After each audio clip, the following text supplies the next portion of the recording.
welcome to the ICT Pulse podcast, the online platform where we discuss ICT issues from a Caribbean perspective. I'm Michelle Marius, your host and the editor and publisher of ICT Pulse. In today's episode, we are revisiting robotics in the Caribbean region with Professor Ricardo Neil. Professor Neil is a published author, a senior information technology professor at the Clarence Fitzroy Bryant College in Saint Kitts and Nevis, the founder of the International Information Technology Academy of Excellence, and the chairman and founder of the Saint Kitts and Nevis Robotics Association. We first spoke with then Dr. Neil in late 2018 after Team Saint Kitts participated in that year's first Global Challenge, a robotics competition where it placed 36 out of 163 countries, although its robotics program was just about 2 years old at that time. So it's 5 years since we last spoke with Professor Neil, and we are definitely overdue for a catch-up. So in this episode, we will get an update on how the Saint Kitts and Nevis robotics program has developed, discuss Caribbean-wide trends that might be emerging, as well as some of the challenges or opportunities specific to the region that we ought to consider, and how we can better build a thriving robotics ecosystem in the Caribbean. Prof, welcome back. Thanks for joining us. Thank you, Michelle. It's my pleasure to be here, actually. I made sure I put off everything just to be here. Okay, fantastic. So, and I'm just excited to hear what's been happening in Saint Kitts and Nevis. And if you can share some insight as to robotics in the wider Caribbean, I'd be grateful.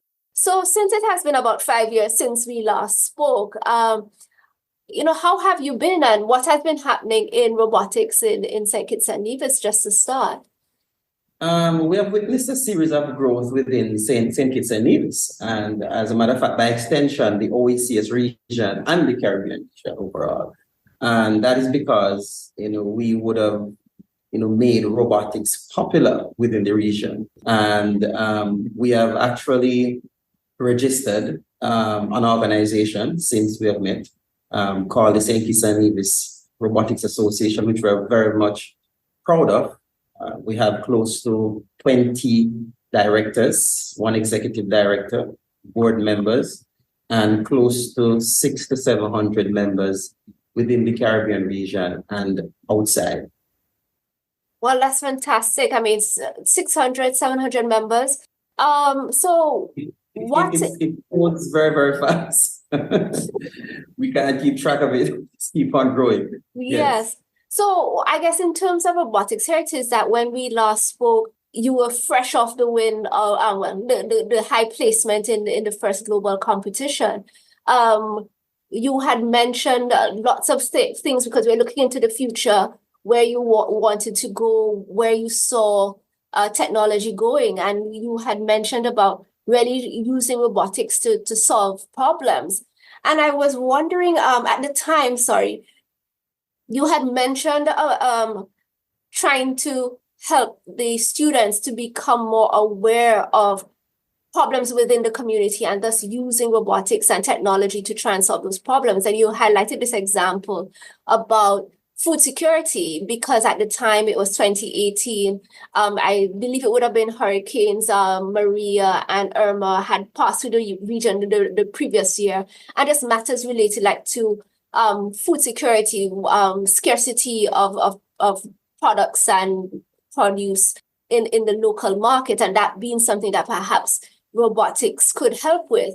But then, I was thinking about it and saying, but in 2018, we could not have predicted COVID when probably food security and just our own vulnerabilities here in the region and for countries worldwide would have become more evident. So tell me too, how did robotics and that robotic space fare during COVID?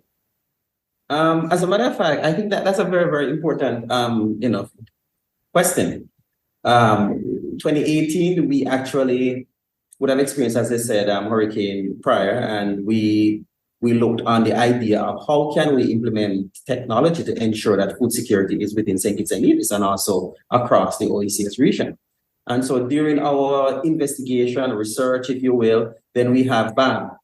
COVID came. And so now, okay, all right. So now we had to take another leap. The good thing that happened to us during COVID is that it didn't slow down the Robotics Association. We actually gained a lot of momentum on ground. The association was able to build several LMS, learning management platform for institutions who are currently on the platform right now, right? And so we were able to respond to several challenges. We were able to meet with various governmental agencies to discuss the best way to actually continue work as usual through that time period. And I must say that the association was successful in actually ensuring that its voice was heard, and also to put code into practice. And we're able to see the application of several sites. One of those sites that was developed is called skilledacademy.tech, which was developed by the association to respond to the challenges that COVID actually brought. We were still able to participate in international events virtually. And so it was a ray of hope, especially in Saint Kitts and Nevis, to know that even though it was a gloom time, the youth in the region here, well, in Saint Kitts and Nevis particularly, they were actually more optimistic because they were a part of something that was progressive one. They were part of something that was responsive, that is designed to address situations that presented itself at that time. And COVID would have been that particular situation. And we got a lot of commendation from the government of Saint Kitts and Nevis for actually maintaining that momentum and keep the public abreast ever so often. So we were in the media almost every single day about what we're doing and the issues that we are speaking on and the challenges that we are bringing solutions to. And so it was a challenging time for some, but it sparked our innovation at that time. We were able to also look into 3D printing. We began to look at printing, masks, for various hospitals. And so we had momentum going on throughout that time. And so that entire case there has proven to me that, technology is the way to go. Whenever I start a few of my early lectures to the year one students, the young ones who are coming into IT, I generally start by laying a foundation using 1993, 1994, when we had the dawn of the internet. And companies and businesses would have said that they would never use the internet because it's not safe. However, if you compare that time to now, or even compare that time to 10 years ago, if you have a business and you're not online, close to 80 to 90%, and in some cases, most of your clientele is lost. And so there's a need to actually ensure that technology is a part of the daily operation, which is a justification for us to ensure that we have a robotics and AI application going on in the region, starting here in Saint Kitts and Nevis. And how has the sort of, I want to say take up, but that's probably not the correct word, but how evident is robotics and AI in terms of similar to how it has developed in St. Kitts occurring across the Eastern Caribbean? As a matter of fact, because we have made robotics popular throughout the region. Yes, we know, for example, in Jamaica, Jamaica would have been participated in several robotics, initiatives. But when you look on the OECS side, the Eastern Caribbean region, we have a lot more countries on the OECS side. And so most of those countries were not a part of this kind of step forward. And so by us taking it to the global stage from the Leicester Antilles side, that has sparked a number of interest. And one of the interests is that we have now several robotics groups in all the OECS countries, right? Who are looking into ensuring that the young people on those islands are in tune with solving problems using AI fused with robotics. As a matter of fact, last summer we were in Anguilla, and we had a very wonderful time with the young people there in Anguilla. Teaching them about robotics, teaching them about coding, how to get a mechanical object move on its own, integrated with artificial intelligence. We have in St. Lucia where the Spark is going on, Grenada, and so it keeps on going on and on. And so what we have seen happening is that the idea of STEAM, science, technology, engineering, arts, and mathematics, is now the core focus throughout the region. There is a focus right now. And so there's some attention that is being given to that aspect of education, if you will. Yes, there are much more can be done, and we are advocating for much more, but we have seen an attention being garnered within the Caribbean region where artificial intelligence is concerned, robotics is actually concerned. And, I want to, publicly thank my team because I have a very large team. And so they have been on social media, they have been promoting, they have been traveling, they have been meeting, they have been having conversations with private sector agencies to fund various events to ensure that we make this more popular, and also to give the young people a way out to say, hey, we can solve these problems, and also to change the kind of mindset, and that is one crucial part that I generally emphasize. Once we're able to change the mindset, that is when true solution comes, and, most of our young people are geared, they generally are trained to, once you finish college, you go to university, then you come, you work for the government, and then you spend your time, and then you retire, and then the cycle continues. What we are doing here, especially in Saint Kitts and Nevis under the Robotics Association, is to inform the young people of not to just be consumers, but to be solution-oriented personnel and form relationships across the world. So if you want to design a particular product and you don't have that particular skill set, but you might have a friend who is in another country who have that skill set, you merge together and come up with an idea and a concept to actually bring solutions to several problems. Now, we have seen it work here in St. Kitts and Nevis. I have a number of young people right now. And when I say young people, some of them would have graduated and they have gone, they have grown, have their family and everything, right? And some of them have been to university and they have come back. I would have geared them towards the point of solving problems. And so we have persons like Brandon Powell, who is the executive director for the Saint Kitts and Nevis Robotics Association, who is the founder of a company called Bug Hunt, who is about to actually launch the first ferry app here in Saint Kitts and Nevis that is able to address the transportation of persons between Saint Kitts and Nevis and other OECS countries. And so these are the kind of solutions that we want, and integrate that application with AI. We have other young people here, such as Akan Maynard, who is in drone. And so we have a number of these happening. And so as a result of the spark that would have taken place within St. Kitts and Nevis, we find that the other territories now are coming on board. Fantastic.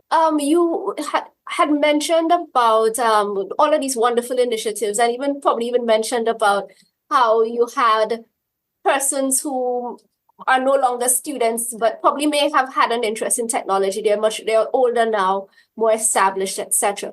But it also leads me to ask you about the whole sort of brain drain concern that we have in the region. Here it is that you are encouraging and facilitating the young people to reach their potential, to see the world in a different way. But sometimes we often find that they are limited by the circumstances in which we live, whereby after a while they become overqualified. There are not opportunities that will help to fuel and maintain their interests in country. And often what you find happening is that people immigrate out of the region to seek these opportunities, and of course the economic and financial benefits that often result. How do you think about that brain drain concern?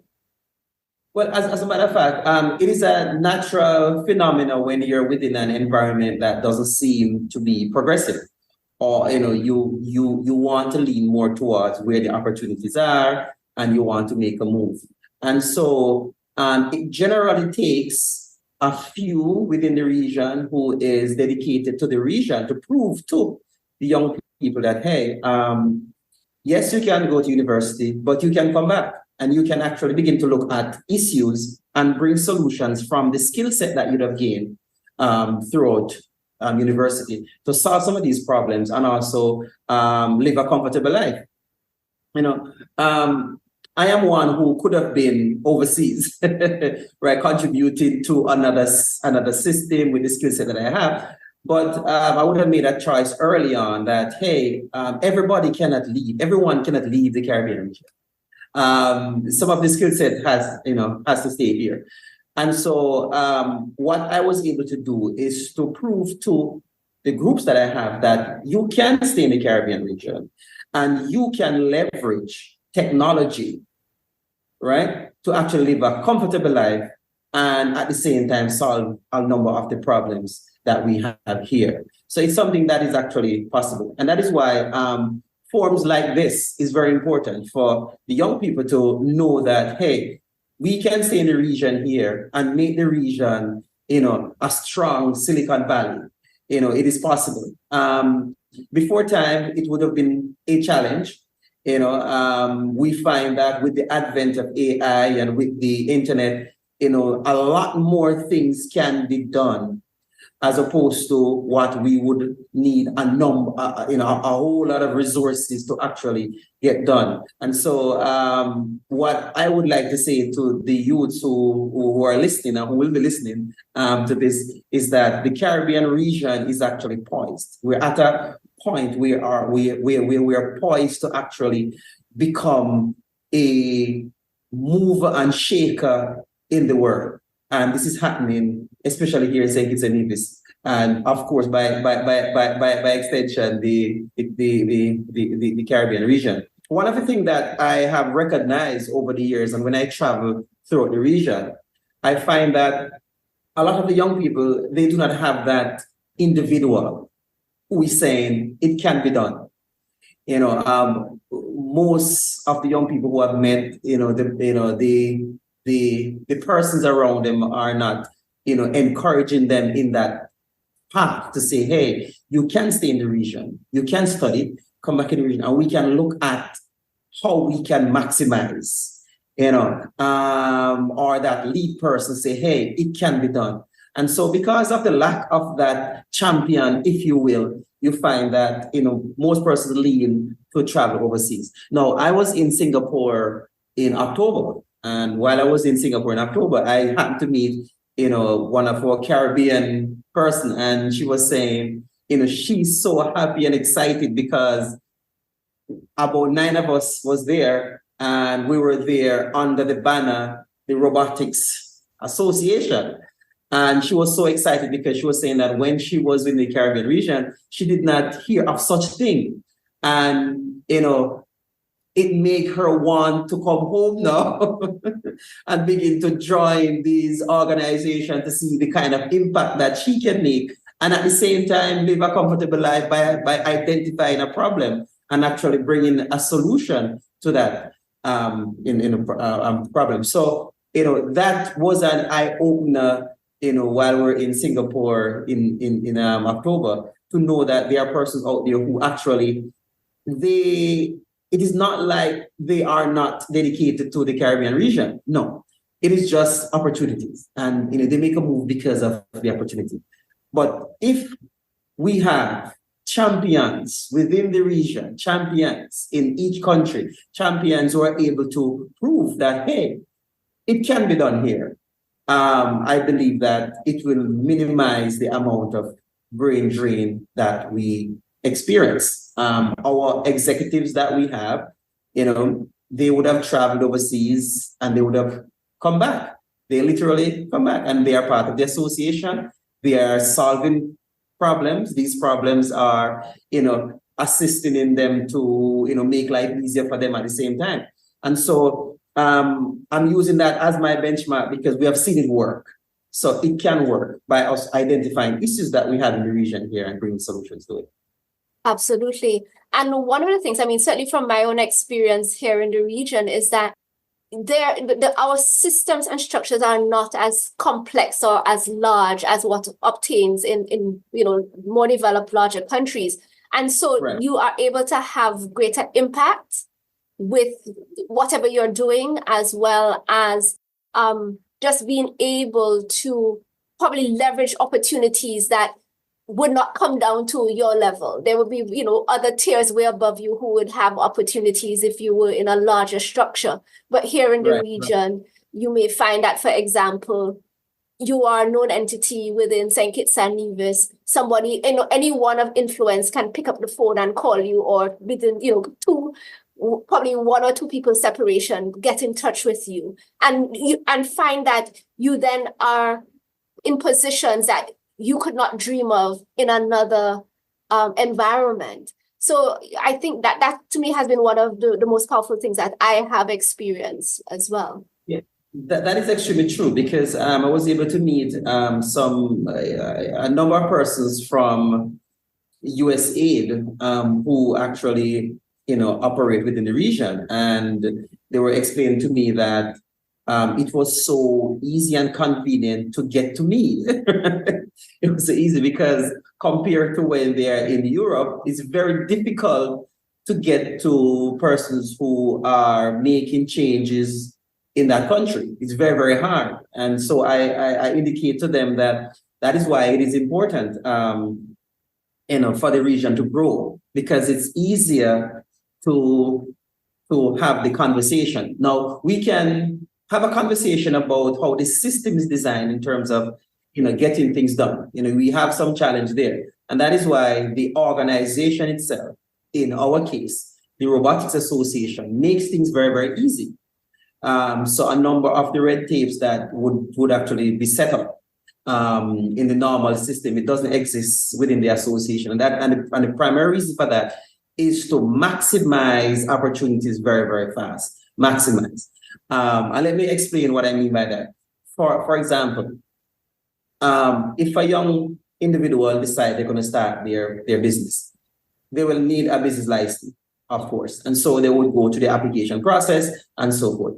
And going through the application process, they will have to see a lawyer, and that lawyer, will sometimes charge an arm and a leg to get things done, for lack of a better word. And so we are fortunate within the association where we have a number of lawyers who are members within the association. We have an entire law firm, Hobson, Newman, and Amrit, which is one of our biggest supporter, is within the law firm. And they are here to support the youth who are starting their business. So they ensure that all the documents are filed through. They ensure that the licenses are done. They ensure that all of that is actually organized and set up. And so that helps boost the process of actually having young people begin to not just focus on the research part. And sometimes we get lost in that part, lost in the research and lost in the data, and it is left there, But then this organization now can support in ensuring that the business end is actually done. Yeah.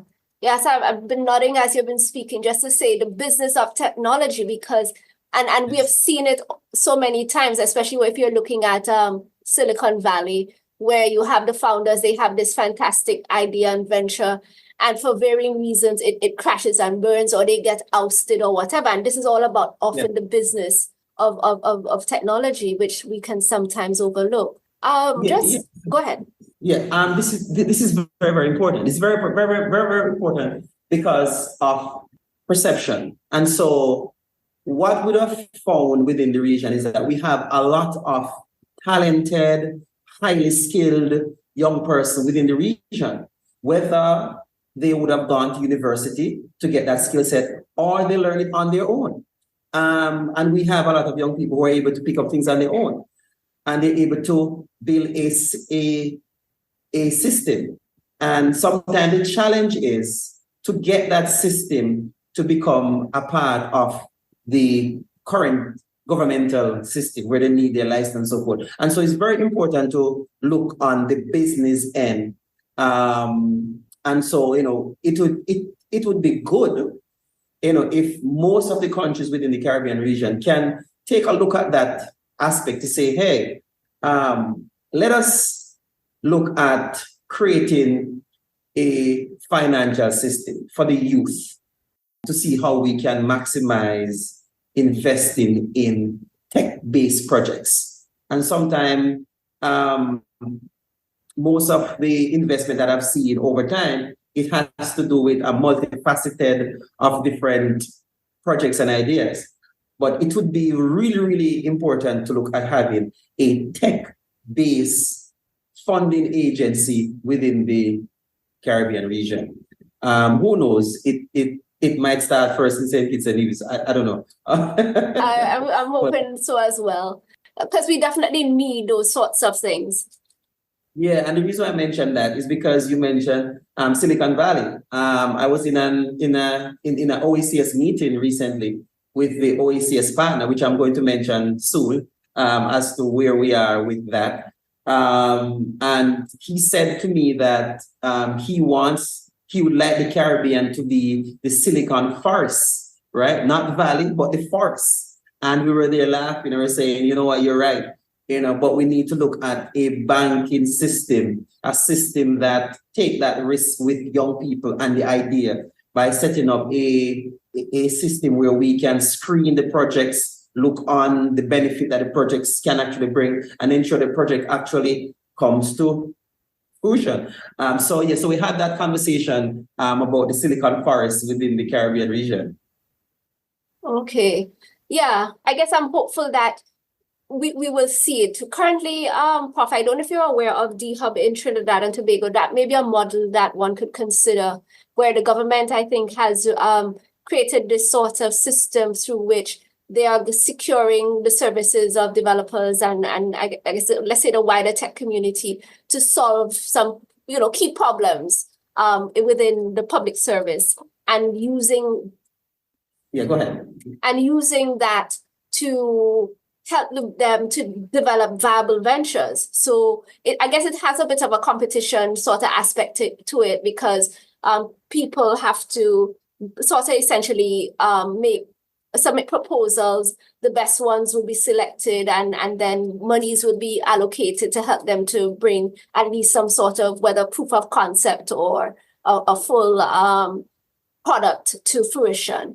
So, I see that, and I've seen other models. I think there was one in Montserrat as well many years ago that probably may have given some support, but in terms of financial, whether or not there may be other supports that might need to come to bear, because the business of technology, I think, is sometimes the biggest stumbling block. But, hopefully if Saint Kitts and Nevis decides to give it a shot, that it may be actually something that is a lot more robust and sustainable long term.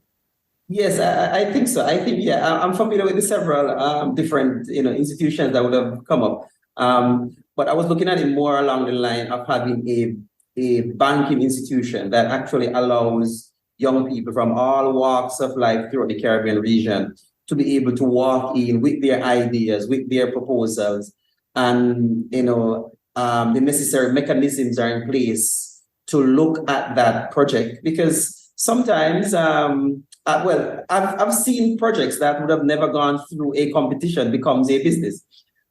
So persons can walk in with their concept in a tech concept, and that concept is treated under a particular clause, to ensure that this is treated as a mechanism that will bring some kind of sustainability throughout the Caribbean region or so forth. So as I say, who knows? Maybe Saint Kitts, bring that to the forefront.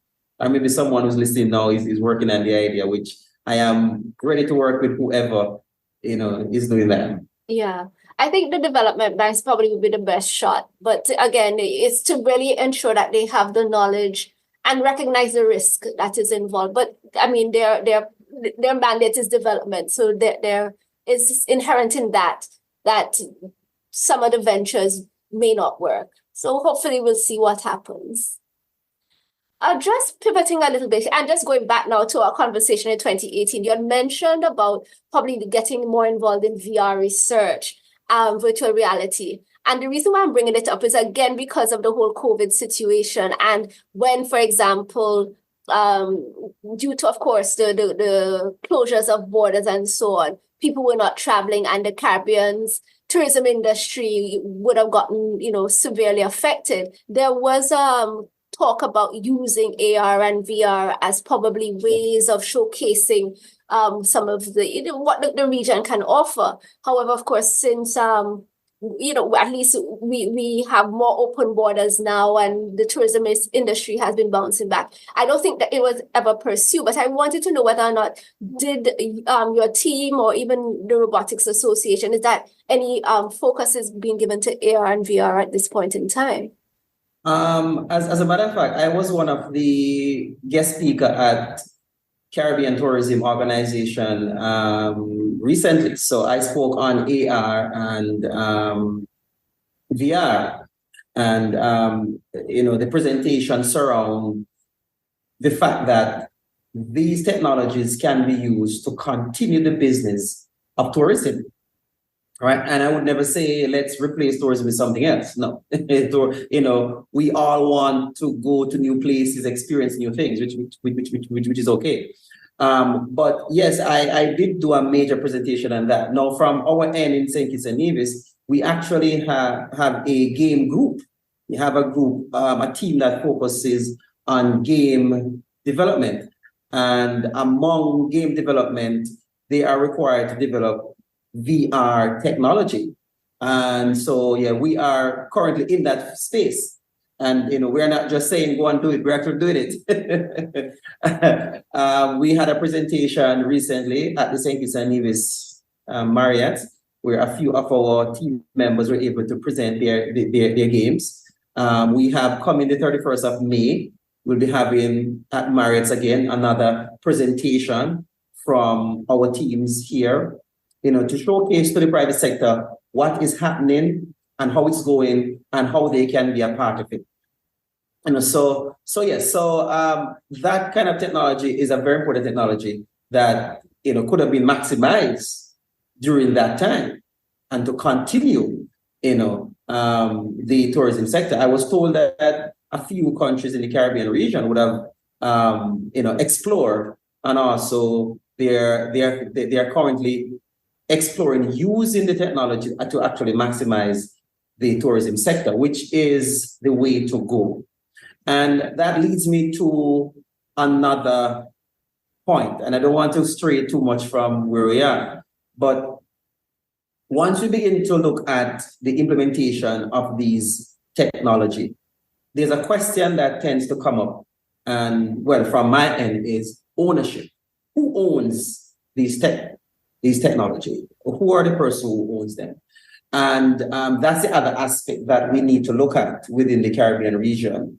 I remember being in several meetings proposing the idea of we building our own infrastructure in a particular space. And I found that it was more prudent to lean towards paying the subscription for an entity outside of the region as opposed to building your own. And I guess that is where the mind shift comes, where there has to be a change of thinking within the Caribbean region from our perspective, that we can own the technology. Currently, we have a server that we run, that everything that we do is on that server, and it is not handled or controlled by any entity outside of the Caribbean region. And we did that because we wanted to prove to the young people that it can be done. It can be done. You can have control over your data. You can have control. The question is, are we willing to take that step? And so that is where I see my full-time job comes in, to ensure that that concept is preached every single day, that the Caribbean region can own its tech, and it can make its tech becomes a subscription base, which automatically becomes a business for the Caribbean region here. I've seen universities and colleges using learning management systems. I've seen them using all different kind of platforms. And these are all, based outside of the region. My thought is that we can build our own. And I'm always on that train. Let's build our own and own our own. Absolutely. And it's really going to be a continual effort to change the mindset, because we still, of course, have the notion that things from overseas are better than what we can produce locally. But also, I think it has caused us to hinder the development of the ecosystem that we need, because for example, and I mean, some of it is we are severely challenged, but there are always solutions. In terms of, let's say, cloud computing, a lot of us are using systems and services outside of the region. We are hosting our websites outside of the region. However, the systems are not necessarily as adequate, or even if they exist, we may not know about it. It might be quite costly, etc. So it makes it not as accessible as we would hope it could be. And so it probably speaks to a more basic and underlying issue that at least you're hopefully beginning to challenge us to think about a little bit more. Yes, and the reason why I think like that is on this premise, because there are those who will say it is not practical, and then I'm going to come back and say, let's break it down to see what we call not practical, because it was done. It was done by various groups. Why is it not practical? It is practical, right? It is the approach that we take, one, and also the fact that the mindset of failure, I think, within the region is one that we do not like to entertain. So if you take the risk and it doesn't work, you stop. But that is not how success is built, as we know. It's something that you continue until it becomes right? And I think the same approach should be taken to anything that we would want to own within the Caribbean region. As a matter of fact, I believe, we actually have a radio show called Let's Talk IT. And on that show, I believe our first show, we spoke about tech independence. I think we are cyber independence. And so that was our very first show, cyber independence. And the core of the conversation was, how can we navigate the space of becoming owners of our tech?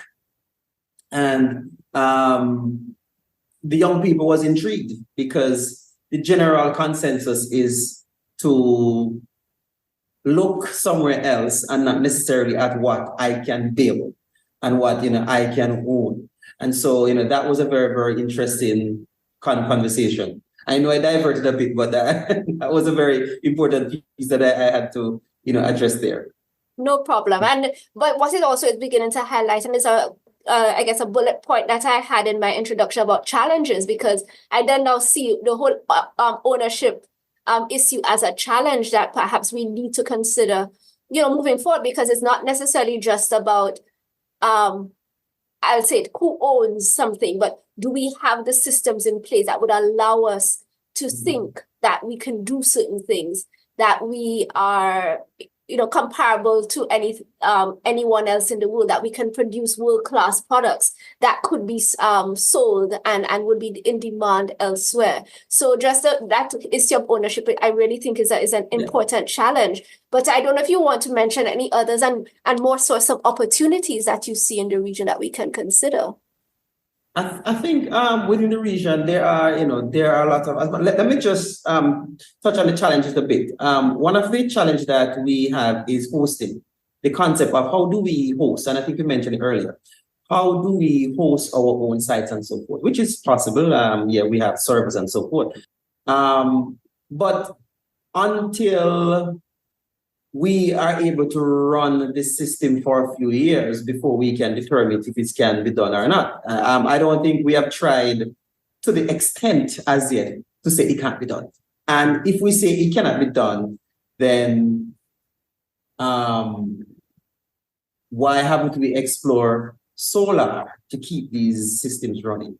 Why have we explored the different energy mechanisms to keep this system going? And I'm saying that because I know that there are those who say, well, you need energy, you need power, and so forth. Yeah. But we're living in the Caribbean region. Have we maximized, everything that we have had to see, if this is going to fail, yes or no? I'm a practical guy. I operate on the basis of logic, and so I do believe that it can be done. There are various technology that are out there right now where we have servers being cooled in the ocean. They're there in the ocean being cooled to keep the data centers running. So it is possible.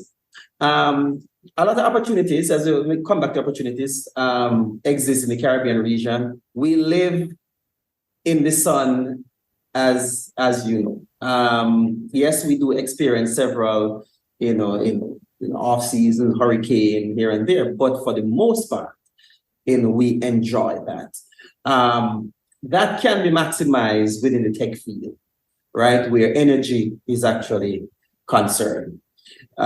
We explored a project a few years ago to see how well solar energy would actually keep, robots moving around the island. Let's say you have a pizza delivery or a delivery system to see how long. And we recognize that there was a 70-80% chance of that being the best form of energy to have that system running.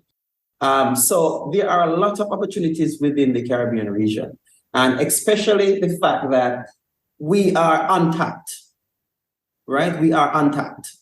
Whenever I'm at First Global, I generally say that we are not just sun, sea, and sun, tree, and water, right? We are much, much more. And the fact that a number of technology haven't reached us as yet, such as robot within healthcare, such as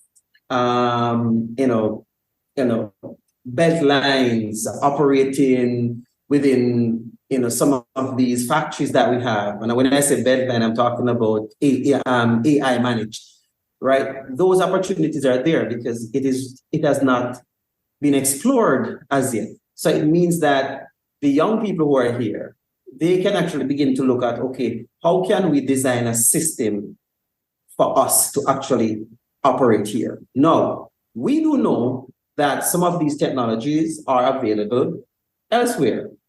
We do know that.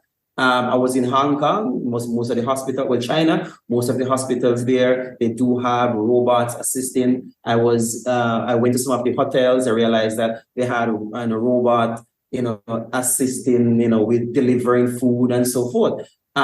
Most of that is not happening here in the region. That means there are opportunities there, which leads me to another thing.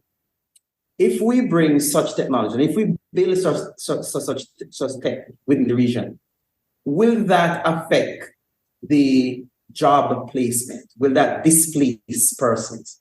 And that is where retraining comes in. And so the workforce has to change. So the concept of the workforce will have to change. Once evolution steps in the door, things has to change. And it's just a matter of time. As I said earlier, the dawn of the internet was between 1993 and 1994. Yes, it was being developed prior to that, but that is when business began to actually operate. And we have seen companies who refuse to change. When down, you have those who adapt to the changes who became successful, and they became, powerful entities even right now. And so it means that as we make the transition within the tech field, within the Caribbean region, we have to look at also, okay, how do we approach retraining, especially now with artificial intelligence being introduced, and I call it the introduction, because there are many more fast aspect of this that is coming. Now, with the advent of AI, you find that now you perhaps don't need a marketing manager again, right? With the advent, so the question is now, how do I get this marketing manager to become productive, right? And that is where the idea of retraining, where you retrain that person to become more of a prompt developer, so they're able to write effective prompts for the AI to get the data out quickly and effectively. And that will actually reduce a number of the stress that we see within the workplace. Persons are trying to meet deadlines, they're trying to get these done and so forth. And so the idea of making that transition will actually help. But retraining, retooling, reskilling is something that must be on the table once we champion artificial intelligence and robotics. So within our association, a number of our operations are done through AI, right? It is done. And even though it's done through AI, we still have the large contingent of 20 plus executive directors. And the question is, so how do you do that? Because at the end of the day, the AIs, they need prompts. They need somebody to tell you to do something. So you will need that. And so constant retraining is being done. Constant updating is being done. And so everyone is functioning. And now you can focus on, especially if you are a CEO of an organization, now you can focus on the person. Sometimes within an organization, we forget the person, right? And so we focus on the number and not really understand that the number is the number because of the people that you have. And so you can focus on more social gathering with the team. You can make sure the team is actually more comfortable, find out more about the team on a social level, as opposed to just meeting these numbers. And so retraining with coupled with the introduction of robotics or artificial intelligence is very, very important. Now, the reality is that everyone is not going to make the turn. That's the reality, right? Everyone will not make the turn. And so there are several factors that we can bring in that could affect that, several factors. And let me give a clear example. One of the reasons why during COVID that we would have built an online platform to actually aid the schools and some businesses is primarily because we recognize that when a company pay a subscription for a particular application, in most cases, the companies will send someone to do the training, to train all these persons as in how to use the application. But most of these applications are fully built out. That means psychologically, when you introduce a teacher to a learning management platform who has been teaching for 30 years, all right, he or she psychologically will be bombarded with a number of icons and buttons to click on, and that is confusing on a psychological level. And so we approach it from the perspective of building what is needed only before we add any other feature. So if you're teaching a classroom and your task is to present notes to the class and for them to see you, then we only have the board for the notes and for the student to see you. That's it. And then after 2 months of training and continuous, then we introduce the ability for students to submit assignments online. And that's another training for the person who is at that stage. What we did was to accommodate the psychological impact of the transition within tech, because not everyone will just take up an application, just use it like that, right? They need this steady handheld approach as you go along. And so you have those who actually were able to make that transition. But you do have those who have some challenges there, but it's something that we have to work on to ensure that everyone make that transition as the tech field, blossom here in the region. Yeah. I mean, it's wonderful that you use that example, because I think we all have seen it or heard about it, where an organization introduces some new fandangle system and the employees basically revolt.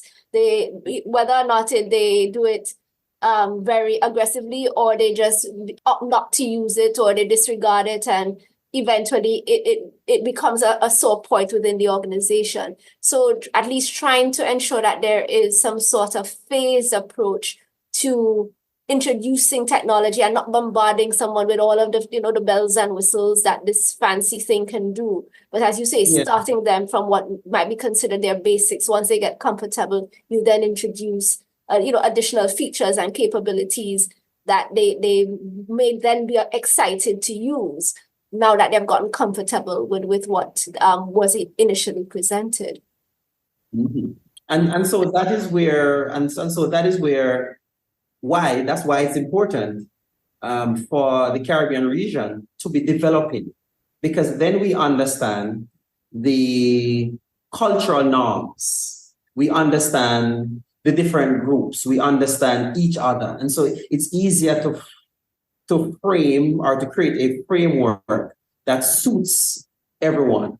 One of the things that occurred even before COVID, I remember meeting with a number of agencies, advocating to have students have online learning mixed with in-class learning. So let's say every Friday, they're exposed to online learning. And so that was something that was big champion for years. As a matter of fact, on the IITAE, we were championing that for years, the idea of mixed learning, to the point where one of my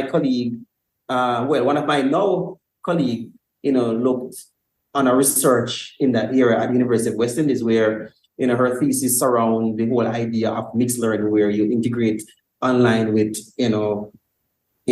person-to-person contact.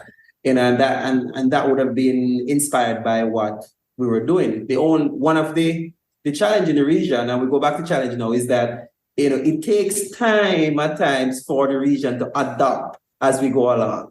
When we started robotics in Saint Kitts and Nevis, it was just like, okay, that's what it was like.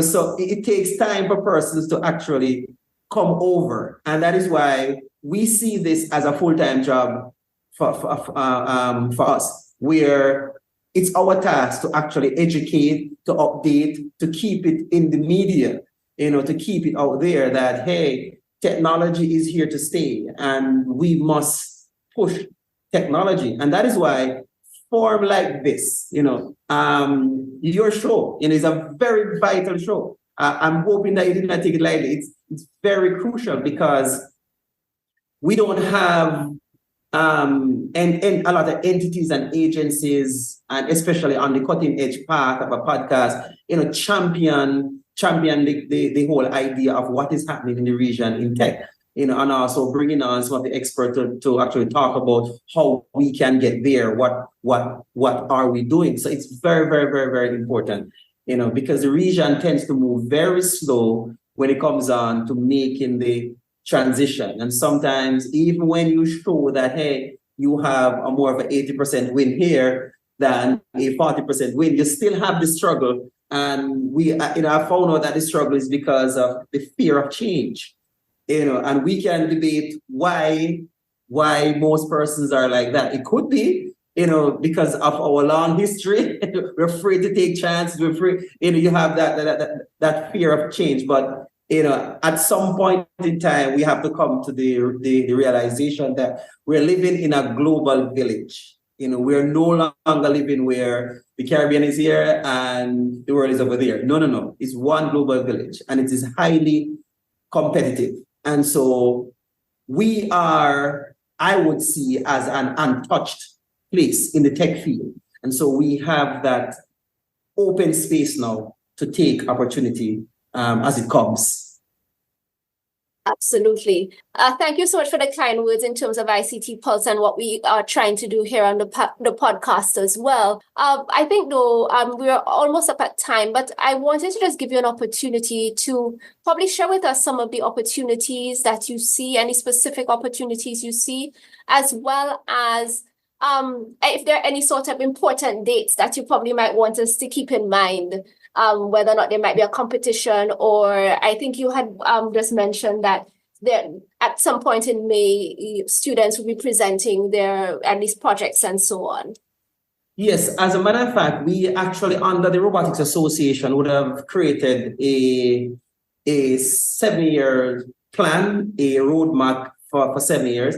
And so we have a number of things that is outlined in that map. We also have an annual calendar of events, and I would not be able to tell you every one of those events, right? It's a lot. but generally in May, we have the 31st of May, we have students from the Clarence Fitzgerald Bryan College present their research project, and we invite close to 300 private sector agencies to come and to see what the students are doing. And the agencies, they like to see this because it allows them, one, to find interns to work with them. Two, it allows them to see what are the talents that exist within Saint Kitts and Nevis, and also it actually also allows them to see the kind of thinking that the Robotics Association is actually doing. One of the major development that will be happening is the launch of the OECS Robotics Association. Yes, we're launching what is called the OECS Robotics Association. We're extremely proud of that. We're able to make connections with the OECS countries, with the OECS Commission, ECCB, to have this conversation that this is important. As a matter of fact, this should have launched from 2020. But because of the COVID and all of that, we had to handle some of the challenges that came then. And so now we are scheduled for February, around the 14th of February, to actually have the launch of the OECS Robotics Association. What this association will represent, it will represent the larger head of, if you will, or the parent, if you will, of what the Saint Kitts and Nevis Robotics Association is. And so we're not keeping the skills and talents to ourselves. We're not keeping the ideas to ourselves. What we're doing, we're opening up to all the OECS region. So under the OECS Robotics Association, all of the OECS countries will actually have a representative that is there, and we will be developing programs, plans, events for the young people right across the OECS region. And once we would have accomplished that, then we're moving to the other side and making sure that all the other countries in the Caribbean region is a part of it. And so that is the kind of growth that we're actually doing. We have identified, a president who is going to oversee that particular association. The constitution for that association would have been written. It is very vital because the OECS Bastia Treaty was signed within Bastia here in Saint Kitts and Nevis. So it is actually at the right place to actually have the signing and the launching of the OECS Robotics Association. And so we find it very prideful to put our foot down in the sand to say, we are not just talking about having technology in the region. No. We are doing it, and we are doing it on the basis of ensuring that an institution is actually set up.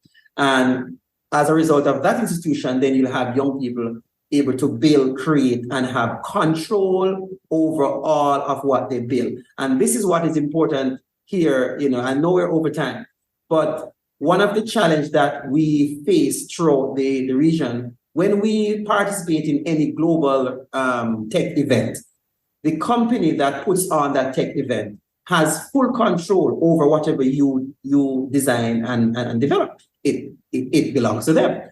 And so the Saint Kitts and Nevis Robotics Association, viewpoint on that is that whatever you design belongs to you. And that concept has been moved into the OECS Robotics Association, where all the countries within the OECS region, when we put on events, when we invite countries to come to either Grenada or Saint Kitts or Saint Lucia, any one of the countries, the rights of whatever is developed belongs to that young person or to that not so young person. Doesn't matter, right? It belongs to them. And that is one thing that we are championing under the OECS Robotics Association. So coming the 14th of February, which I think is Valentine's Day, which is a good day to launch such a large, program. We're expecting to see all the ministers of government, all the prime ministers here in Saint Kitts at that event. So that is one of the major steps we have made in the region between 2018 and now. One of the major ones. Thank you so much, Professor Neil, for joining us, for giving us this update. But I think ready to try stimulating us to think more about robotics and technology and the power that we have, the opportunities that exist in the region. And as you've been emphasizing, the power of ownership. I think that is something that we could probably just have a separate conversation on, because it is something that is so ingrained in us. And we really need to do more to break that, because I think in you discussing it and sharing your thoughts on it, I think I've realized that it probably might be one of the key things that is holding us back. So just Thank you so much for joining us. And I look forward to probably seeing footage and so on about the launch of the OECS Robotics Association, because it is wonderful that that sub-region can really unite and really try to do great things together. Yeah, for sure. It is going to be a live stream event, and we're not stopping at this association. We will be spreading throughout the Caribbean, where we set up an entity. And I do know that we have small groups in the region, small groups within the Caribbean region, but we want to have, a system in place that remove some of the red tapes, that foster young people, whether you live in Jamaica, you live in Barbados, wherever you live, right? Once you have that skill set and you fall under that organization, it will be our prerogative to ensure that whatever idea you have come to fruition, and you get the necessary support to make sure it actually happens. And so we have done it under the Robotics Association here, Saint Kitts and Nevis Robotics Association, and we'll be doing it under the OECS Robotics Association. And who knows, we might have the Caribbean Robotics Association. So, we are working assiduously to ensure that this happens. And I know time is up, but it is important for us to set up the system, because if the system is not set up, then you find that your research and your inventions and all of that is just sitting on a table somewhere, and then you get older and you say, you know what, this was an excellent idea that I had, right? We don't want that to happen. So we're putting the system in place that young people can actually flourish under. That's it for today's episode. Thank you so much for listening to the ICT Pulse podcast. You can find links to some of the things we talked about on our website, ict-pulse.com. The music is from the composition The Last Word, Chérie by Andy Narrell. If you like this episode, please show your support by leaving us a 5-star review, as it will help others find the show. You can email us at info@ict-pulse.com or drop us a note on social media at ICT Pulse, either on Facebook, Instagram, or Twitter. We hope you'll join us again for our next episode. Take care.